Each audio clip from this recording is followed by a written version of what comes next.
Okay, truth. When I was 13, the movie How to Lose a Guy in 10 Days came out, and I instantly decided that I was going to grow up to be Andy Anderson. I would live in New York City and write for a glossy magazine and be effortlessly chic. Flash forward 13 years, and I awake in the rude morning light that always insists in creeping in extra bright when I'm hungover. I want to be that girl. That girl solely exists in the Valencia filter. Whoa, whatever filter this one is that's the blurry one. Yep. Okay, come on now. No one's actually that perky in the mornings. Who does she think she is? The first step in quarter life is admitting you're having a crisis. I have this theory that the only main difference between a quarter-life crisis and a midlife crisis is that the 25-year-old is actually willing to admit they're in the midst of one. I feel like our generation is seeking to label and define every single disappointment because it's the one thing we can actually control.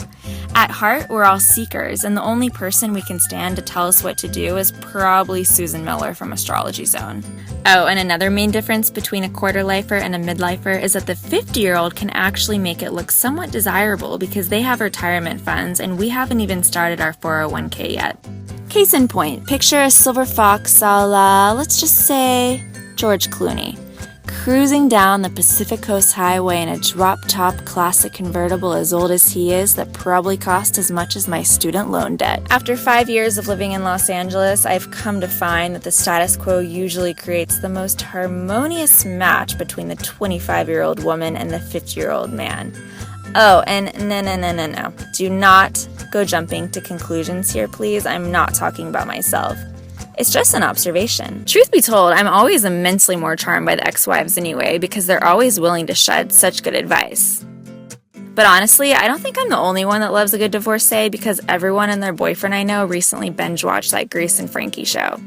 Secretly. Dude, sorry, sometimes my ADD kicks in, which is yet another thing I love to label, but I totally have ADD. Okay, focus.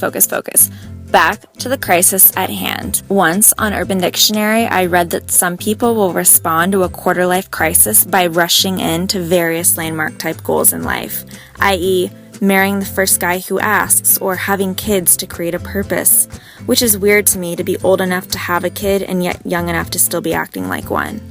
Welcome to my quarter-life crisis. Don't judge me too hard.